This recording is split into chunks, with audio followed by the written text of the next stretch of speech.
Just above freezing is what we're seeing all across the downtown region. You can see south of I-10 right around 34 degrees. That's the ground temperature. So if these migrants have to sleep on the concrete, that's what they're feeling. We are expecting all of this moisture to move into our area overnight, and you could see a lot of lightning strikes, a lot of red on this map. Normally we see pea-size hail. Today we could see 1-inch size hail, maybe even a little bit bigger out of some of the stronger storms. We still have that flash flood warning for northern Hudspeth County, southern Otero County in that blue polygon. Once again, all these storms are headed towards Del City, so flash flooding is ongoing in this area. This has a 60% chance of development over the next 2 days. It's to the north of South America. It's going to be moving into some very warm waters. New storm cells popping up on the east side of town as well. You can see towards Loma Terrace up through Del Norte Heights.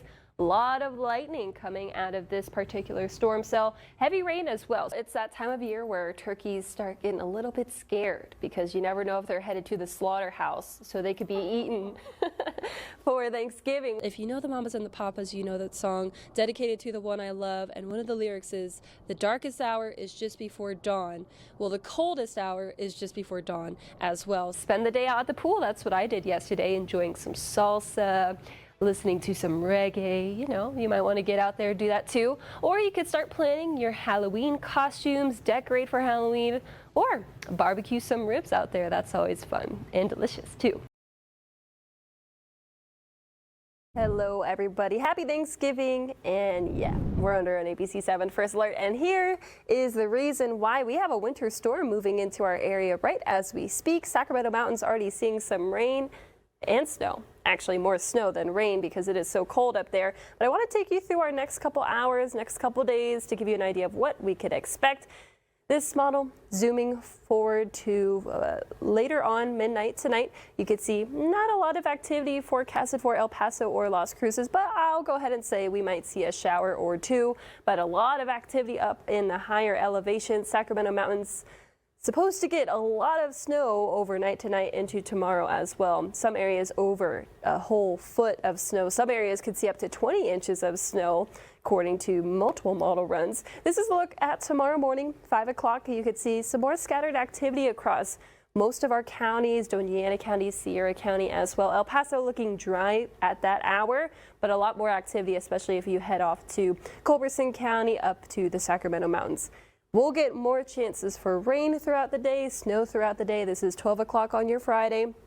You could see rain, snow, all depending on whatever temperature it is at your place. I'm forecasting we could see some snowflakes here in El Paso and Las Cruces, but we're not looking at any accumulation. If you are looking for accumulation, you have to head out east to Hudspeth, Culberson County, Otero County as well. But we'll have multiple chances of rain throughout the day on your Friday. You could see 5 o'clock still more activity across the borderland.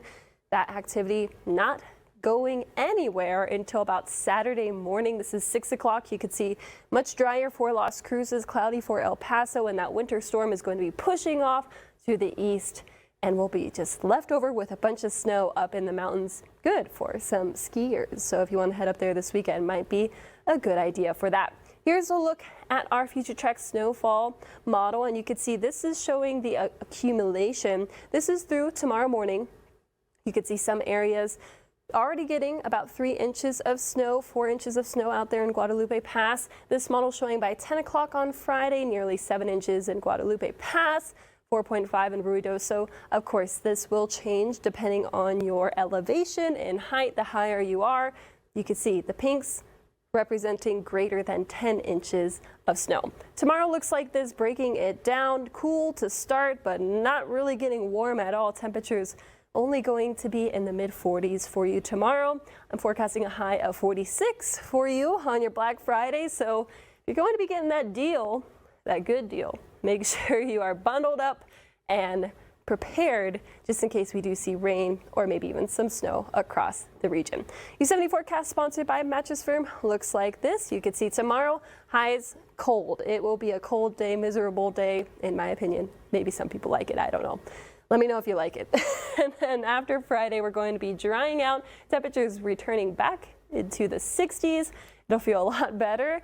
And then looking ahead, we'll have a nice start of the week. Our bug says right there, very cold temperatures, cold on the grounds. They're going to sleep there tonight. One can only imagine how it's going to be. You know, it is just devastating to know that those people have to stay outside all night long and all day long as well. And the temperatures aren't feeling too good during the day either. And look at what we're going to be getting down to overnight tonight. Low 30s across the region. This is in El Paso. Those of you up in Las Cruces are expected to get even more cold. You guys are looking at a low of 28 degrees late tonight, early tomorrow morning. As you know, the coldest temperature happens right before the sun starts to rise. 26 is what we're looking at in Deming and TRC, also in Alamogordo. So certainly a cold night in store. As you can see, it's very important to be bundling up if you're headed outside. Now here's a look at your breakfast time temperature, 32 degrees. It will be freezing tomorrow. We're also expecting an increase in clouds. So if you can, use that fireplace. I know we don't use it all year long. It would be a great time for you to use that tomorrow. Also, forecast highs, not too warm here in the borderland. We're looking at 53 in El Paso, 54 in Las Cruces, and 50 in Deming. We are also looking at some cloudy skies tomorrow, so let's track it out for you. This is overnight tonight. You'll see an increase in clouds moving in across the borderland. 5 o'clock tomorrow morning, clouds are going to be in sight. Now through the 8 o'clock hour, still looking at dry conditions, but by 12, we're going to be noticing some light rain showers across the region. Now we're going to have dry air at the surface with moisture above, so a lot of these rain showers will actually turn out to be virga, so some of us might not even see any rain tomorrow. By 6 o'clock, you could still see cloudy skies with showers moving off to our east throughout the day tomorrow. So that's what I'm talking about. Virga is where rain falls from the clouds, but it actually evaporates due to dry air below the clouds. So send a picture. Love to see some virga out there. Here's a look at your 70 forecast sponsored by Mattress Firm. A low chance of rain for tomorrow. Also a cold day tomorrow.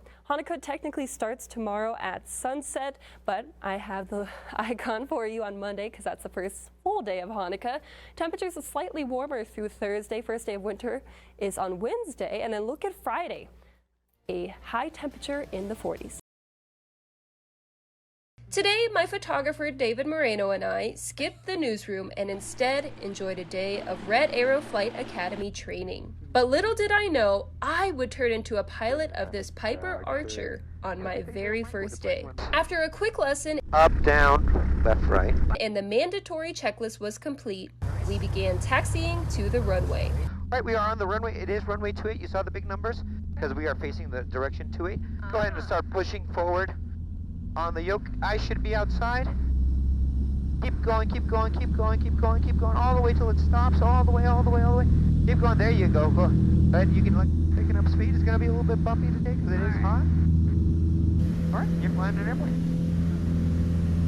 So pretty much all you want, you just kind of look outside, keep us nice and straight.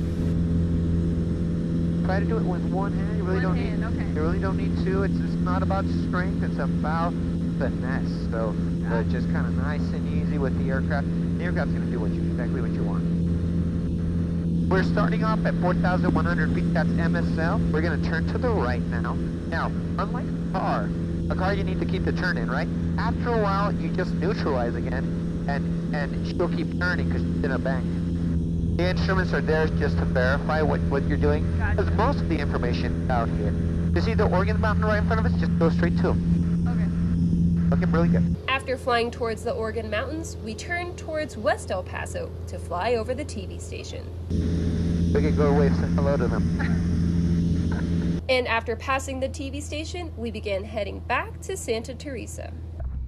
2680, Mike, we're turning base runway 28.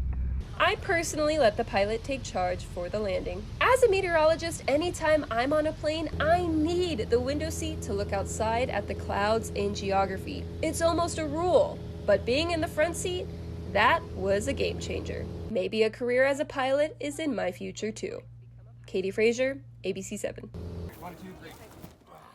It all starts with the basket. The pilots and flight crew work together to make sure the basket and the burning unit are put together properly. Then, it's all hands on deck.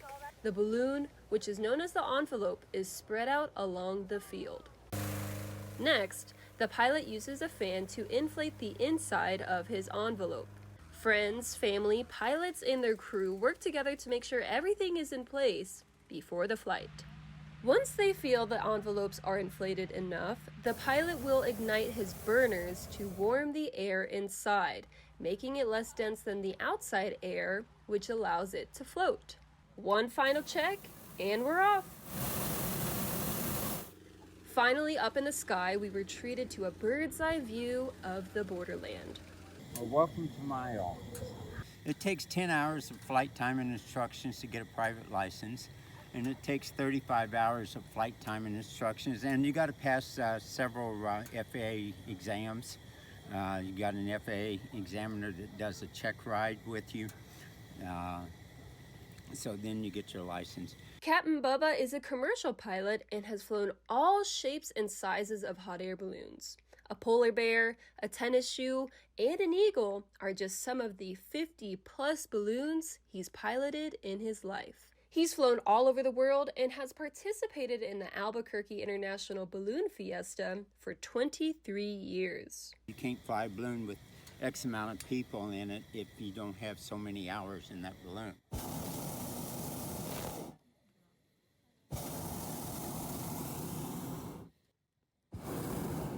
Okay, hold on. We land safely, Captain Bubba gets new passengers, and he's off again. Okay. Have fun. Thank you. Bye. The chase team in the van track where the balloon is landing and helps the balloon come down. Then, packing up begins. It's a slow process that includes folding the envelope nice and tight so it could fit into the tiny bag. Hope none of you are up. Once the basket is in the van, we're good to go.